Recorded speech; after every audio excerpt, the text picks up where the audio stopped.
Hey everybody, Real Estate Ninja here. I hope you're doing great. Got a great story out of Zero Hedge, and it's not really about real estate, but it is. And I'm going to explain it as I read through this. It's entitled The Empty Downtown, A New Normal. And it's very important that we start to see the signs of the changing tides in the consumer sentiment and in the way the consumer reacts to news and information that's going on. You see, as you get closer to a collapse, and this one is the daddy of all collapse. Again, I want to remind people, the late 90s into 2000, 2001 was a dot-com stock bubble. The run-up from 2003 to 2006, going into 2008, was a housing market bubble. Now what we have, even though you see stocks near all-time highs, real estate near all-time highs, and it's because it's starting to come down, you are in a currency bubble that is popping. And that is the mother of all bubbles. The reason why is because it will affect every single asset class equally, yet sometimes unequally. And this is what I want to explain. You see, when the taller they are, the harder they fall. We've heard that story, right? When you have something like a monolith in anything from finance to literally just a physical stone.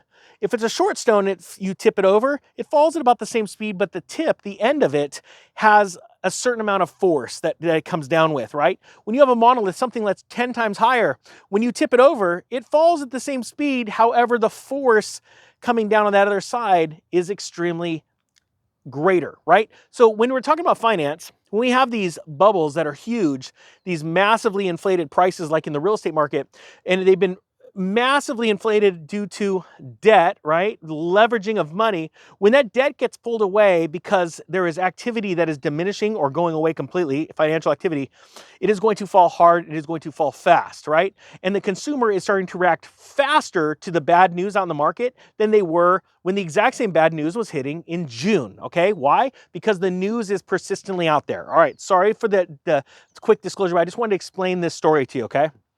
3 years after the coronavirus pandemic began, the situation of North America downtowns remains fundamentally changed.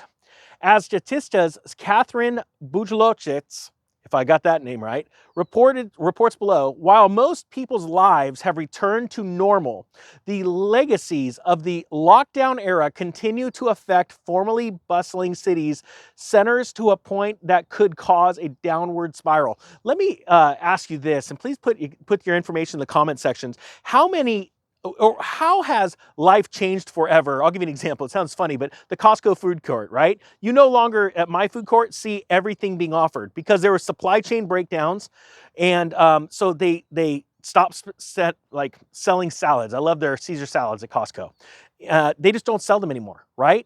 Even if the supply chain healed itself, they're not going out and now offering salads. Why? Because it's costing too much. They would have to ask too much of a price for that same product, or they're just going, yeah, you know what? It's just easier not to deal with it. I'm seeing so many. What are some examples that you've seen of just businesses that have changed forever? They're like, you know what? We're just takeout only. As a matter of fact, there's a furniture store right behind me back here that is still to this day only open by appointment. It's not open to the public. And what's crazy to me is that here all these mask mandates are off and all this kind of stuff. People are living normal, and even the employees in there, they don't have masks on, right? They are losing business because they have a locked gate in front and it says call for an appointment. Do you know how many people just drive by and go, well, I guess you're just too cool for me. I'm just going to go down to the furniture store down the road. They don't even realize that they are dying right now, but because in their heads, like, oh, this is the new norm. It's insane. And companies till to this day are just now being weaned off of the government giving them money, subsidies for changing the way they do businesses, okay? So downtown, like this story says, fundamentally changed and is going to destroy them, and is in turn going to destroy real estate values. Data collected by the University of Toronto Schools of Cities shows that as of the fall of 2022, the downtowns of many major population centers in the US and Canada were still recording much less activity than before the pandemic. Los Angeles had gained back around 2/3 of its former life as measured by cell phone activity, right? They're literally tracking where you're going, moving around stores and things like that. That's scary.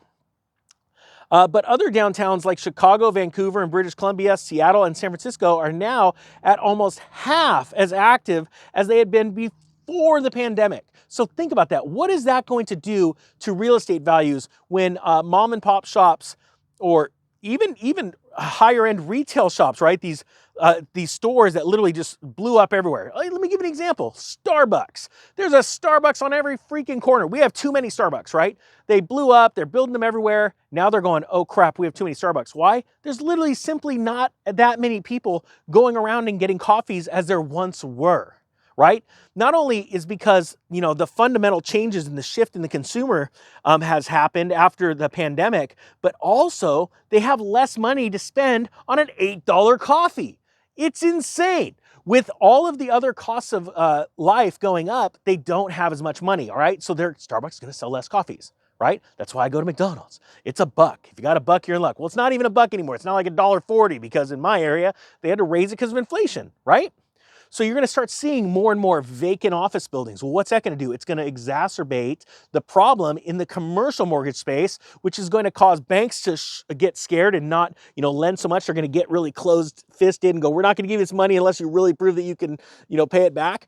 And that is going to create a massive wave of foreclosures in commercial, which is going to move into the tightening, even more tightening into residential real estate, okay? This is what you've been waiting for. So, but I wanted to explain the factors that affect residential real estate are not just residential real estate.